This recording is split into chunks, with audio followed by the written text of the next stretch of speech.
After setting up some alarms on tags, we can then configure those alarms to notify certain people when the tag goes into an alarm state. One thing we need to do to properly notify people is to set up an alarm notification profile. To do this, we need to log into the Configure section of the Gateway webpage and scroll down until we find the alarming section here on the left and go to the notification page. Here we can set up and configure our notification profiles. The notification profiles are essentially connections to either hardware or software that allows us to do things like send emails, make calls, or even send out SMS messages so that we can properly notify people that an alarm is happening. Here I'm going to show you how to set up an email notification profile. We first want to click on the link Create New Alarm Notification Profile. We want to make sure the email notification option is selected and click the Next button. We need to give our notification profile a name. I'm just going to call mine Email.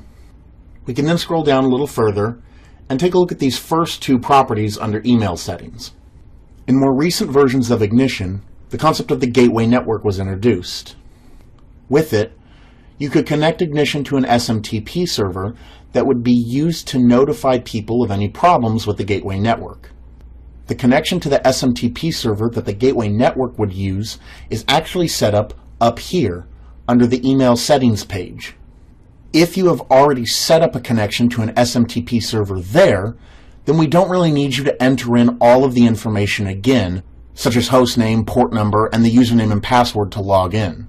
So what these first two settings allow you to do is use the SMTP profile connection that you've already set up.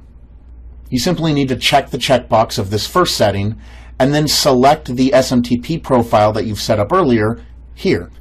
If you have not set up an SMTP profile connection earlier under the Email Settings page, don't worry about it.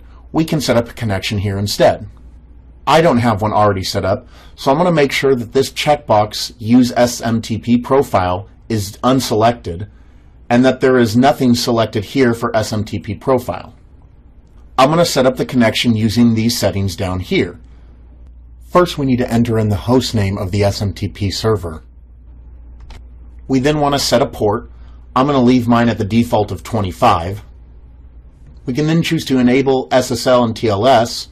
Some SMTP servers require this. The last thing that we need to do is then set the username and password that's going to be used to log in to the SMTP server. My username is Ignition, and I'll go ahead and enter in my password. We can then configure some optional properties if we would like. The first of which is our two-way settings. This allows users to respond to the email that they receive, giving them the ability to acknowledge alarms from the email. If we scroll down a little bit further, we can see that there's POP3 two-way settings.